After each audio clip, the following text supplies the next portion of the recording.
what people have already built. So like Jerry already built this deck. If you don't know, it's kind of cool just like play a normal deck. So now this is an interesting matchup because Kyle wants to get out a lot of mana. He also has a copy of Inferno Titan in his deck. Okay. And that seems like a really good card to have against a bunch of 1 toughness creatures. Yeah, it looks like we're going to get Blood Moon. Oh, Stone Rain. Get that out of here. Really need a swamp here. Oh, look at that. It does look like... So now James knows, essentially, if you see Utopia Sprawl on turn 1 and Stone Rain, yep, we're playing Ponza, right? It's Ponza, yep. So I'd be surprised if he doesn't sack this Bloodstained Mire and go get a mountain here. Now, the bad thing for Kyle is I think I saw 2 copies of Blood Moon in his hand, and that's definitely a card that's not very good in this matchup. Blood Moon is bad against other Blood Moon decks, typically. Yep. Especially know it's coming. And here, this is kind of the dream for James Bush, right? So he gets to go for a Lingering Souls here with this young Pyromancer in play. It's going to be hard to beat.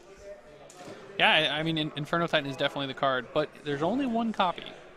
And usually these lists play like 2. Kyle has chosen Stormbreath Dragon to be the more formidable threat. Yeah, which is still pretty good against Lingering Souls. I like this from James. So he's going to get an Elemental from this young Pyromancer and then a pair of Spirits from this Lingering Souls. I love James's spot here. So I think James is down to 17. We missed a fetch, it looks like, on their end. And James just, casually has 5 power already in the play. Yeah, I mean, this is the start you want from a deck like this. Does Kyle, does he have any sort of sweeper effects in the main deck here? It doesn't look like he does. Nope. Okay. This isn't really the type of deck that he's wanting to play against. He wants to play against the Tron and the Jund and the decks where he can really punish their mana base. Oh, goodness. It looks like his hand he's just on a bunch of lands and two Blood Moons. Yeah. That seems really poor here. He's going to be under a lot of pressure, and I think James actually has a Lightning Bolt in hand, so it's going to be really difficult for Kyle to unbury himself here. Yeah, he's going to figure out how to tap this for a Blood Moon. And James just says, yeah, okay. Here's this 5 power I have. I have 2 Bloodbanes in my main. I do not care about this card. Wow, it looked like another young Pyromancer. Oh, wow. And if he has a 3rd land, which he does, and it is a mountain, no pain off this one. Yeah, James might just have no fear and just like play this Pyromancer out. It's kind of scary because you don't know if there's Anger of the Gods in Kyle's deck. So I'd probably show some restraint here. The thing about Anger is you play all of these 1-mana birds and Arbor Elves. Like, are you really playing Anger in your deck if you have that? That is fair. That is fair. Yeah. So it looks like, yep, here comes the young Pyromancer. Sure. All right. Yeah. Okay. Kyle does have 4 copies of Lightning Bolt, but a single target removal spell at this point probably not going to be enough. He's really looking for Inferno Titan, and he needs to find it soon. Is Kyle dead next turn? I think James has a Collective Brutality in hand also. He is dead if he has Collective Brutality. Yep. I think unless something really drastic happens here, I think Kyle's The Bolt takes him to 10. Oh, Scavenging Ooze. Does it even do anything here? It doesn't look like there's any creatures anywhere.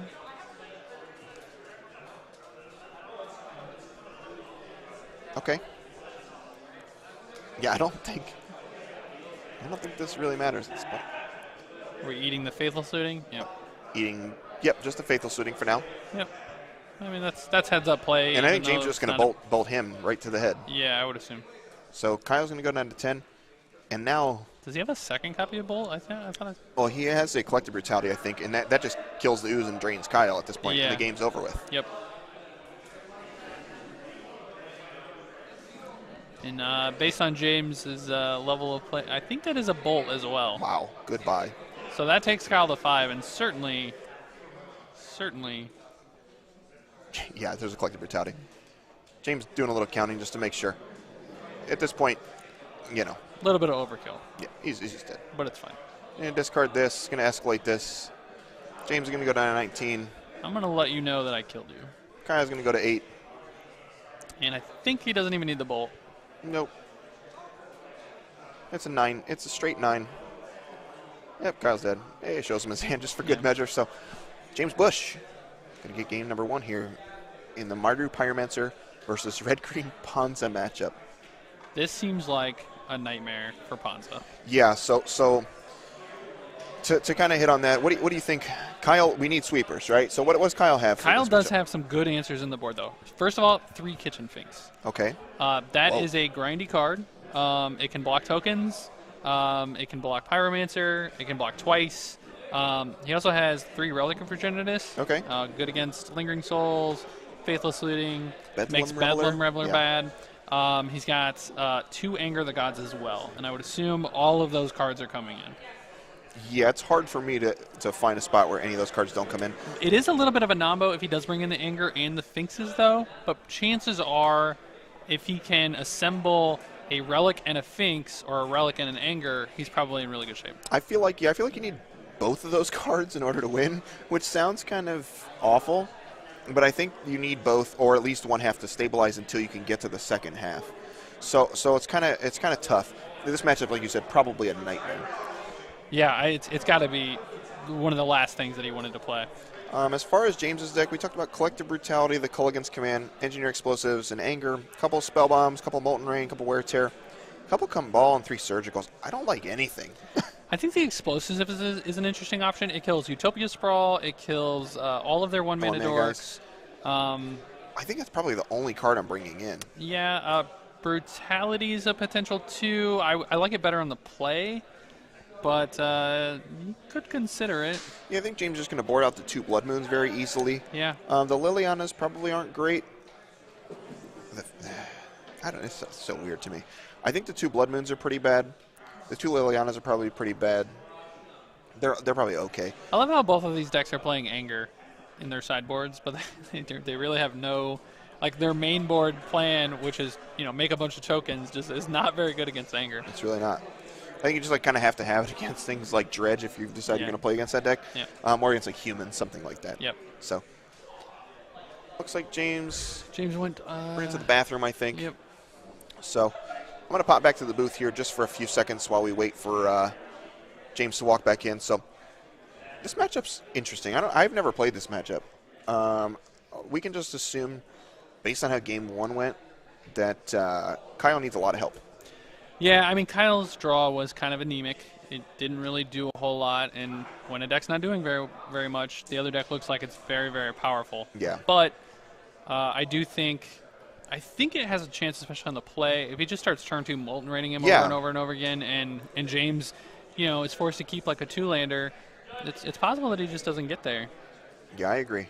I mean, the Young Pyromancer deck isn't playing a ton of lands. It's not like a 24-land deck, and because you have cards like Faithless Looting, it helps you churn through your deck really quickly, and people tend to cut a couple lands because of that. It looks like Kyle cut all 4 Blood Moons and a couple Birds of Paradise, it looked like. Do you think this is a match where James boards some amount of Bedlam Revelers out? That's kind of my next question. I think it might be if you know that he's on a Relic plan. Okay. But I'm not sure. Okay. I could see it being, if you know he's got Relics, I definitely think some number of Reveler could come out. Okay. All right, James is back from the bathroom here, so we'll go down and we'll let you guys watch the really great thing about Magic, the shuffling. The shuffling, yeah. So I'm going to go ahead and finish sideboarding here. Let's see what we got here. Do you have standings over there from last round?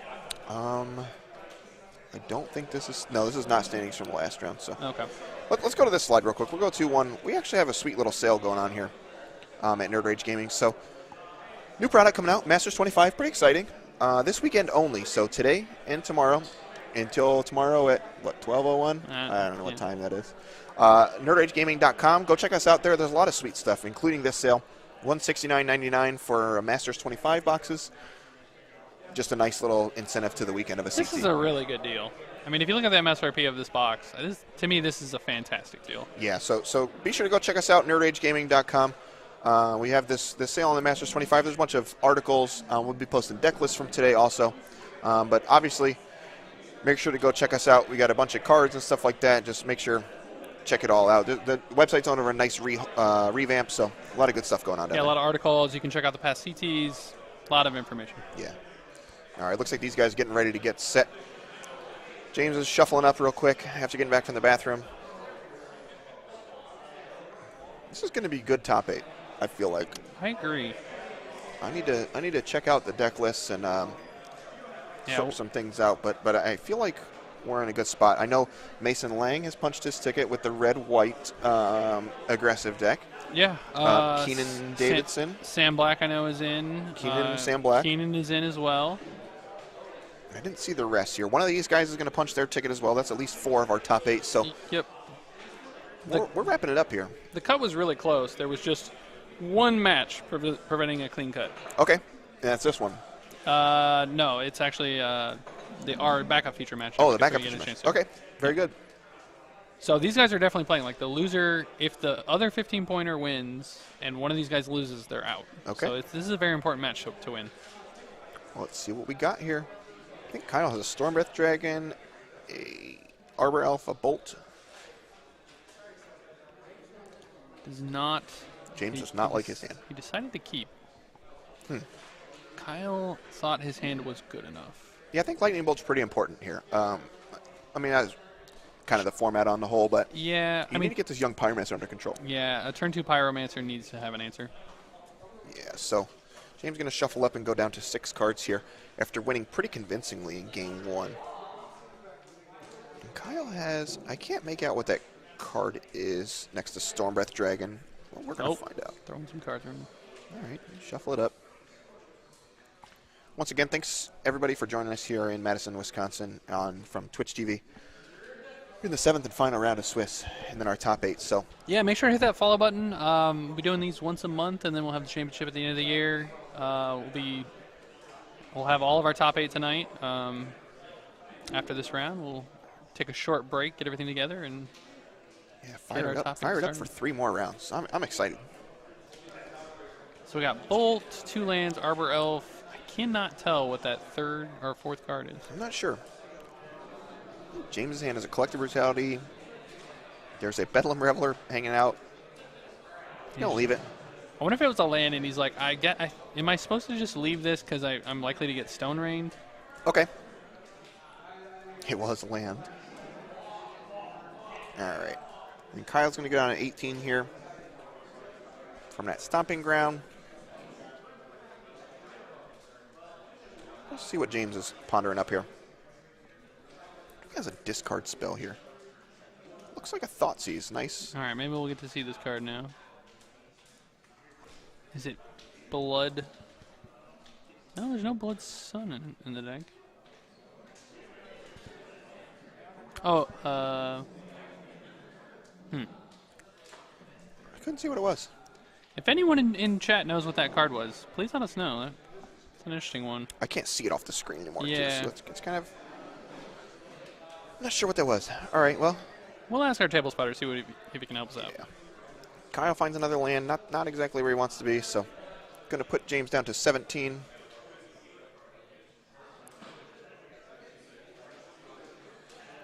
(17 to 18) our score here. And James... Molten Rain? Is that what people say it is? Okay. It might have been Molten Rain. I couldn't really tell. Yeah, not an art that I've seen. Huh. Definitely want to take that, though, because getting Molten Rain on turn 2 is not where you want to be. Yeah, it doesn't feel great. Just like a Bolt and a Stormbreath Dragon left for Kyle. That's kind of my experience with this red-green Ponza deck, is that I just like draw mono lands and just these Birds of Paradise and Arbor Elves, and I just die. So. Yeah, I never draw the gas half as well. Yeah, it feels bad. Let's see what we got. There's a Pyro. Oh, it's a Collective Brutality. Okay, that is a Molten Rain. Boy, that's going to be really good here. Yeah. If James decides to strip him of this. He knows the Bolt also, so he knows Kyle's whole hand except for the Windswept Teeth that was drawn for the turn. Right, and he's kind of debating a little bit, like, should I discard my land? Like, I don't want to get Molten Rained, but... Just gonna zap the mana creature. All right. Yeah, maybe it's just James just doesn't really care about the Lightning Bolt at this point. It's probably less important than his lands. Yeah, that's probably true. Land's important when your opponent is trying to blow up their lands. He doesn't have many answers to this Stormbreath Dragon, right? It's just Dreadbore and Terminate? Terminate and Dreadbore, yep. I guess he could you know, a couple of bolts. There's a couple thought seizes. There's Storm Breath Dragon. Yeah. So maybe, or excuse me, there's Storm Breath Dragon. There's Liliana of the Veil. Okay, sure. So maybe he's trying to get to a point where the Liliana could be an out. Right. And he's also just stunting Kyle's growth here, which is pretty solid. So another land. Kyle just has 3 lands and do nothing. There is a young Pyromancer. A couple young Pyromancers. Second copy of young Pyromancer. Boy, oh boy. So here's the Pyromancer. He's got lands. He's just going to get this one zapped. And I think James is okay making this trade. Yeah, I mean, he's going to have the bolt for a while, and you kind of want to close the game. And next turn, he can hopefully deploy the Pyromancer and start generating some value. Is there any PNQ on the Lars? I don't think so, right? Nope, 0 copies. That's a card that always impresses me in these decks. Just not having any is pretty rough here. He does have 4 copies of Bloodbraid Elf. 4 Bloodbraid Elf and 3 Tireless Striker. So those are like the haymakers that Kyle's kind of looking for here. Yeah, I think you'd love to draw Bloodbraid Elf or Tireless Striker at this point. Let's see. Another land. Of course. This is basically me playing the deck. Like, if I want to do this, I'd sit at home and play Moto. Well, Kyle's in some trouble here. James is going to untap with a Pyromancer, it looks like here. Was that a Thoughtseize? I think it was a lightning bolt. Yeah. Okay. I thought it was a Thoughtseize. Which That would've been- isn't terrible, but Thoughtseize not the would have greatest. been brutal there with the young Pyromancer. Yeah. All right, so James probably going to get a swamp here. Stormbreath Dragon can kind of race. Yeah, yeah, you know. James is down to 16 off the fetch. Yeah, he's down to 16. Which is, you know, it's a multiple of 4. Yeah, James is going to have this Bedlam Reveler in a few turns here, which is kind of scary, though. Yeah. And it's just going to gas him back up and maybe hit one of these Lilianas. Notably, Lingering Soul's really bad against Stormbreath Dragon. Yep. Actually, James can cast this Bedlam Reveler next turn if he hits a land. Because he can bolt him here, right? Yep. And that's going to put 4 instants or sorceries in the bin. 3. Excuse me, the third. And then we need 1 more land, and we'll be able to jam it. Yep. So I like James' spot from here. He needs to get a little fortunate, but, I mean, he got 3 to 4 turns here from this on this Stormbreath Dragon. Kyle has some really live draws, though. I agree. There's some big things in his deck that he could be doing. So he has the... And Bloodbraid I Elf? was going to call it that like he's going to draw the Bloodbraid Elf the turn late. That's so unfortunate. I think you have to just play the Stormbreath and hope it's good enough for now. I agree, yeah. Come get him. Oops. Yeah, so that's pretty good. Bloodbraid plus Anger of the Gods is also really nice. Oh. If he were to hit that. Cascade again, man. Yeah. It's so good. Doesn't kill your Bloodblade. Wipe the board, have a 3-2 left over. I guess the Stormbreath is even around. How bad do we feel for James here? We feeling kind of sad for ourselves? I mean, He hit the land. Yeah. All right. We're off to the races here, ladies and gentlemen. And there's the land, and we're just going to plop this bad baby down. Kyle did fetch last turn, so he's at 9. The 9. And here comes the 3 cards. What do we got? I thought I saw 2 lands and a Lingering Soul. Yeah, Lingering Souls is not good. Can we still race here is the question on Kyle's side. Are you able to race this? I don't think the answer is yes. I think we're going to see what we hit off Bloodbraid and then make our decision. Yep. Utopia Sprawl. Does not seem like it'd be going. Holy. All right, Arbor Elf it is. But that's 6 lands. Was it more than 6? It might have been. Wow. Well, it's a good thing he played the Bloodbraid Elf. Yeah. Because he would have just drawn lands the rest of the game and died. Yeah. Looks like a Molten Rain. Molten Rain and a Forest. All right. So I definitely think you can attack with the Stormbreath Dragon. You obviously can't attack with anything else. I think you have to attack with Stormbreath Dragon and try and you got to try and rip another one and kill him the next turn, I think. Yep. Because you don't care about Lingering Souls, obviously. He can also potentially Monstrous Stormbreath Dragon next turn if James can't empty his hand. It looks like James is going to be able to 8 lands it was. 8 lands. Goodness gracious. Wow. I don't think I've ever seen a Cascade like that before. No, I haven't either. Somebody should run the numbers. Yeah, so this Stormbreath, I think, has to attack this turn. Because you want to put him dead the next turn. There's a Stormbreath, it would be able to, I think it's going to be 3 cards. I don't know how many cards James is going to be able to deploy this turn. But it would tag him. Yeah, so I think Kyle's right here. He has 3 cards in hand. He'll go up to 4. And this is just lethal, right? With the Storm Breath next turn, assuming he survives. I don't know if he's going to survive. Well, and here's the thing. James can't get rid of this Lingering Souls unless he fetch shocks.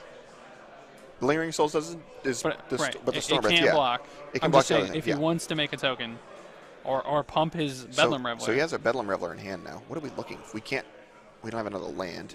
I was thinking he could Reveler and look for a Terminator or Dreadbore. It's probably the best he can do. Yeah, but again, like you said, I don't think he has a land. He has a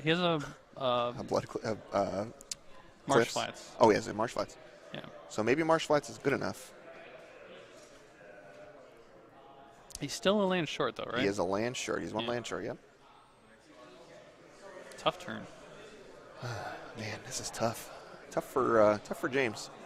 Maybe he hopes Kyle doesn't know that Stormbreath goes monstrous. I don't know. I don't really know the answer. I wonder how many times Kyle has monstrous that today.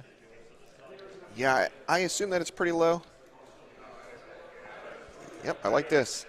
Make you block. Yeah, I think you have to block. At least the Bedlam Reveler, if not both here. Yeah, it's a really interesting decision from Kyle here. Also, blocking with the Arbor Elf means you can't monstrous. Does he have a land? No, his last card is a Molten Rain. Okay. Oh, yeah, you're right. And it is 7. Yep. Yeah. So you would need to draw a land. He just put 8 at the bottom. Yeah, I'm going to go ahead and put old Stormbreath Dragon up just so everyone can refresh themselves from Theros standard here. So it's a 5-mana, 4/4 flying haste, protection from white, very good against Lingering Souls as we talked about. And then it has Monstrous 3, so how Monstrous works is you put that many counters on it, which would be 3. Stormbreath would become a 7/7, and then the ability on it is when it becomes monstrous, it deals damage to each opponent equal to the number of cards in that player's hand. So you can kind of get people in their upkeep when they draw a card, in their draw step, you can get them because they have an extra card to deal 1 extra point of damage. So kind of an old school standard trick.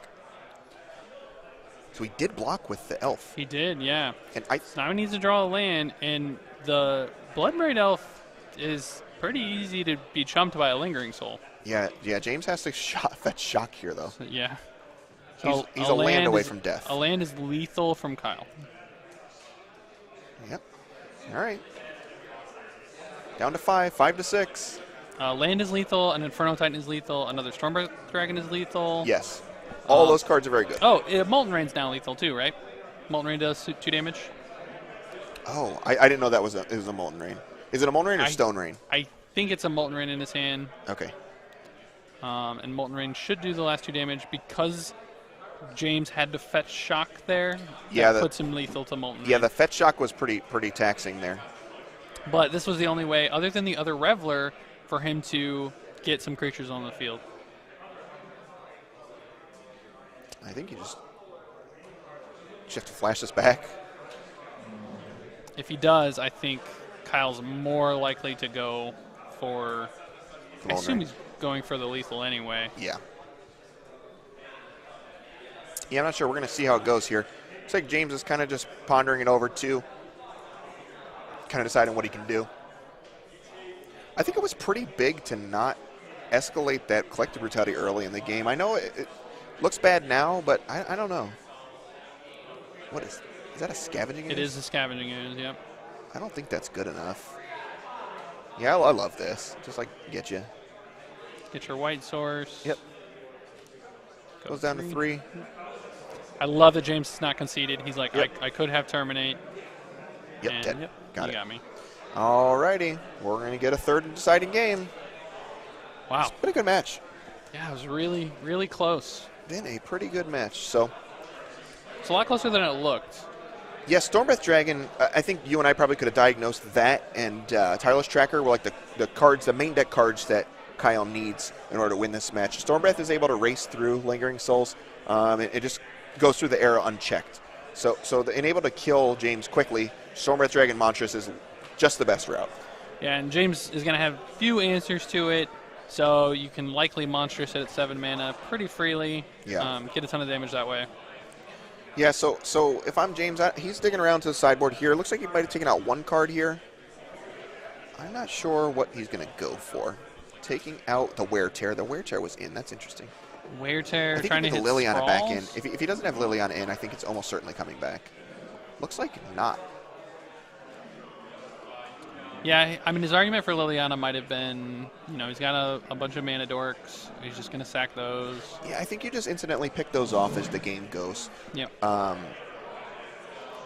It is difficult because you can't always tag them because they do have a bunch of mana dorks, but I think you just need an answer to Storm Breath, even if it means you're not going to get them right away. You have to try. I think You just need that edict effect. I could see that. Yeah, James is still kicking around these wear tears, it looks like, and kind of struggling through it here. I like him more on the play. Yeah. Because tagging a sprawl early before Kyle gets a chance to use it. Okay. But it's not a very impactful card. Yeah, I agree. Sometimes it just doesn't do anything. It's very likely to not do anything. Yeah. And if you top deck it late in the game, you're going to feel awful about it. Kyle digging through his sideboard again, or his deck again. I didn't see anything that seemed out of place. Cuts another Arbor Elf, it looks like. Okay. I don't know what's coming in here. Maybe more relics, unless if those weren't all in. Yeah, it's hard to say. Yeah, it's just hard to say without knowing their deck exactly here. So, yeah, I'm going to look through it again. Might as well. It's an important match for both these guys. Whoever wins is in, whoever loses is out, basically, right? So. It looks like he put the elf back in and cut a different card. Okay. It was definitely red, but I'm not sure what it was. Could have been a Stone Rain, Molten Rain. They're a little worse on the draw. It could have also been... I doubt it was an Anger. Hello from Puerto Rico. Awesome. Thanks for tuning in. Puerto Rico, awesome, Pretty man. cool. Thanks for stopping by. Pretty cool. Hit that follow button. Yeah, again, thanks for everybody for tuning in. We're having a great time here. This is our last round of the Swiss. Yep. We have 3 rounds of the top 8 coming. We got some really great players in the top 8. I know at least 3, Keenan Davidson, Mason Lang. We saw both of them. We just saw Sam Black punch his ticket with Lantern Control into the top 8. So we got an exciting one. At least 3 unique decks also. Welcome to Modern. That's just my phrase for the day. I have a feeling we won't have a single duplicate copy in the top 8. Wow. That's how I'm feeling right now. Yeah, it's a pretty wild one. The format is shaking out really nicely today. So we don't know exactly all the decks in the top 8 yet. One of these players is likely in. We have Sam Black's on Lantern Control. Mason Lang is on a Boros aggro deck, if we had for lack of a better term. Yeah, I mean, we call it aggro. It's almost like a swarm, like Boros Swarm. I'm just going to play a bunch of 1/1s, bushwhacker them out. Yeah. And, it's an Oketra's Monument deck. I guess maybe Boros Monument or something along those lines. Something like that. I'll have to see what Mason wants to call it. No, I don't let players name the decks. Not a chance. No way. And then Keenan Davidson is playing the blue-red like Kiki combo. Just Restoration. Kiki. Yeah, Jeskai, excuse me. Kiki deck. So just kind of a blast from the past. What's old is new. Yep. Are these guys drawing? It looks like they're drawing. These guys did decide to draw. It's possible the other match might have that the ended. 15 and 12 ended, and if the 12-pointer won, these guys might be able to draw, but it does look like they decided to ID. Okay. I'm going to bring us back to the booth here. So that's interesting. Yeah. A lot of times, this is kind of an interesting talking point as far as tournaments go. You want to be cognizant of everything going on around you. So I believe in this round there was a 15-pointer versus a 12-pointer. So the 12-pointer wanted to play. So the 15-pointer could not draw into the top 8. Right. So our assumption is that the 12-pointer beat the 15-pointer. So now there's 2 15s. These guys are both on 15 points. Yep. 1 point pushes them over that person. So they're likely both in at this point. Yep. It's unclear to us. We don't have the standings in front of us. Things change with tiebreakers.